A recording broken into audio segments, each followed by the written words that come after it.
1972 সাল পর্যন্ত বাংলাদেশে মানুষের একটা বুক ভরা আশা ছিল এই দেশে সবকিছু সম্ভব।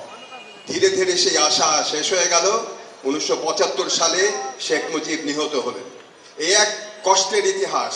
এই ইতিহাসের পূর্ণ চিত্র আমরা দেখতে চাই, কিন্তু সবার আগে আমাদের মনে রাখতে হবে যে 71-এর যুদ্ধে আমাদের এখানে যে বীরাঙ্গনারা তাদের ত্যাগ স্বীকার করেছেন, আমাদের মা ও বোনেরা তাদেরকে ইজ্জত দিতে হবে, আমাদের পাশে দাঁড়াতে হবে।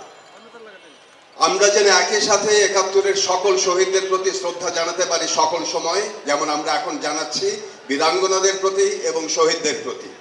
তার সাথে আমরা শ্রদ্ধার সাথে স্মরণ করি তাজউদ্দিন আহমেদের নামের কথা, জিয়াউর রহমান, শেখ মুজিব এবং তার পাশে কর্নেল তাহের এবং সবার উপরে যুদ্ধের সময় যিনি ছিলেন মেজর জেনারেল ওসমানী।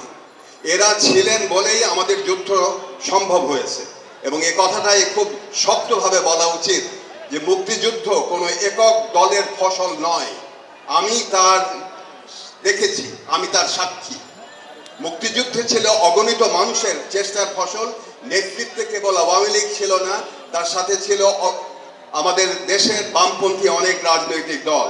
আমরা ভুলে গেছি তাদের নাম নিতে, ভুলে গেছি কর্নেল তাহেরের কথা, এমনকি আমরা ভুলে গেছি উচ্চারণ করতে আওয়ামী লীগের তাজউদ্দিন আহমেদের কথা, যার নেতৃত্ব ছাড়া বাংলাদেশের রাজনৈতিক দলগুলো বা দলের অংশগুলো এক হয়ে যুদ্ধ চালাতে পারতেন না।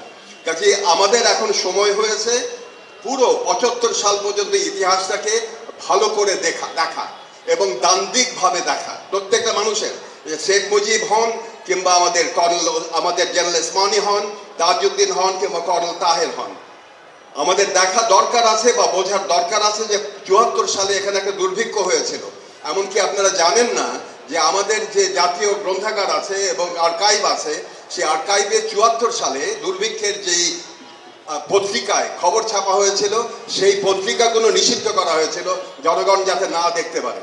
আমি ঢাকা বিশ্ববিদ্যালয়ের অধ্যাপক হিসেবে অনেক কষ্টে সেগুলো দেখেছি এবং সেই প্রামাণ্য দলিল ওখানেই আছে। আমরা চাই এই ইতিহাস সবার সামনে আসুক, আমরা অবশ্যই শ্রদ্ধা জানাবো, কিন্তু আমরা বুঝবো একসাথে যে কোনো মানুষ দুর্বলতার ঊর্ধ্বে নয়। প্রত্যেকটা মানুষের ভেতরে ব্যর্থতা আছে, সার্থকতা আছে।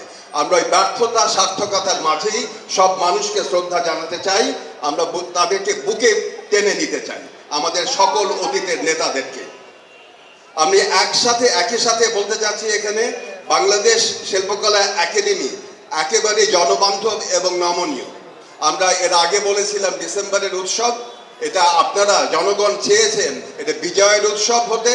আমাদের শঙ্কা ছিল যে বিজয় উৎসবের নামে গত 15 বছর বিভিন্নভাবে স্বৈরাচারী সরকার বিভিন্নভাবে প্রয়োগ করেছেন, মুক্তিযুদ্ধকে ব্যবহার করেছেন তাদের কাজে। আমরা সেখান থেকে নিজেদেরকে বিচ্ছিন্ন করে পরিষ্কারভাবে নতুনভাবে শুরু করতে চাই আপনাদের সামনে আমাদের মুক্তিযুদ্ধ। আমরা শেখ হাসিনার মুক্তিযুদ্ধের যেটা মনোলথিক নির্মাণ, সেখান থেকে নিজেদেরকে সরিয়ে নিয়ে বিজয়ের উৎসব দেখতে চাই, সাধারণ মানুষের সামনে নিয়ে আসতে চাই। আমরা সকল শিল্পকর্ম এবং পরিবেশনা নিজেদের উপস্থাপনের মাধ্যমে এই একচ্ছত্র একখণ্ড মনোলিথিক চিন্তাধারার বিরোধিতা করি। আসুন আপনারা আমাদের পরিবেশ উপভোগ করুন এবং এই পরিবেশের মাধ্যমে, এই পরিবেশনার মাধ্যমে আপনাদের মনে যেন চিন্তার স্ফুরণ ঘটে আমাদের নতুন বাংলাদেশ কেমন হবে। তাহলেই বাংলাদেশ শিল্পকলা একাডেমির এই সব আয়োজন সার্থক হবে। আপনাদের ধন্যবাদ।